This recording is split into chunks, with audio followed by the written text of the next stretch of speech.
내가 조심을 해도 막상 의식 잃고 쓰러지면 주변이 도와줘야 되는 거잖아요. 예, 맞습니다. 근데 문제 이게 어렵더라고요. 왜냐면은 응급조치를 먼저 해야 되냐, 119를 먼저 불러야 되냐, 또 119 오는 동안 조치를 하는 게 맞냐, 두는 게 맞냐, 어설프냐 하면 더 큰일 난다. 아주 어렵더군요. 이번에 좀 알려주세요. 예, 맞습니다. 실제로 이제 뭐 작업 현장, 특히 이제 실외에서 작업을 하시는 분들은 가장 중요한 것들은 기본적으로 충분한 휴식이 가능해야 되고, 또 휴식을 할 수 있는 그늘진 장소가 또 필요하고, 또 여기서 음용수, 시원한 음료라든지 이런 것들을 통해서 더위를 식힐 수 있게끔, 그래서 물, 그늘, 그다음에 휴식 공간 이런 것들을 잘 확보하시는 게 우선 첫 번째고요. 그럼에도 불구하고 작업 중에 이를테면 온열 질환이 예상된다고 한다면 이런 부분들의 즉각적인 조치가 필요하다 이렇게 말씀드릴 수가 있겠습니다. 다음에 이제 온열 질환이라고 하면 이제 열사병 같은 경우는 굉장히 즉시적이고 또 위급한 상황이기 때문에 본인이 뭔가 조치를 한다거나 도와준다라는 개념보다는 일단 119에 신고해서 응급 처치를 받을 수 있게끔 우선 일단 신고를 하신 다음에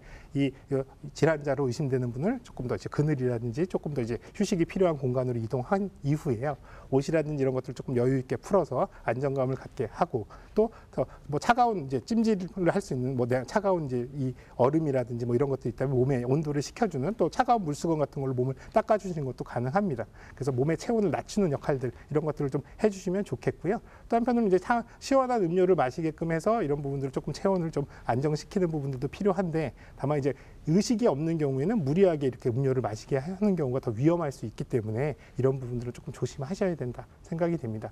다만 이제 열 탈진 같은 경우에는 이렇게 아주 위급한 상황은 아니기 때문에 뭐 신고를 먼저 한다기보다는 오히려 이제 조금 더 휴식을 하게끔 하고 또 이제 앞서 했던 이런 여러 가지 조치들 이런 것들을 함으로써 조금 더 안정화됐을 때 상태가 진정된다면 뭐 그런 것들로 충분히 회복이 가능합니다. 다만 이제 열 탈진 그리고 또 이제 아까 말씀드린 위급한 열사병 같은 경우에 구분은 열사병 같은 경우는 실제로 내 몸의 체온을 조절할 수 있는 이 중추신경 자체가 이제 마비가 됐기 때문에 열은 많이 나도 땀이 안 나니까 열이 이제 더 많이 몸에 축적이 되기 때문에 실제로 일반적으로 확인할 수 있는 건 땀이 안 나고 이런 온열 증세가 있다고 하면 이거는 열사병이구나 훨씬 더 위급하구나 이렇게 판단하실 수가 있고요.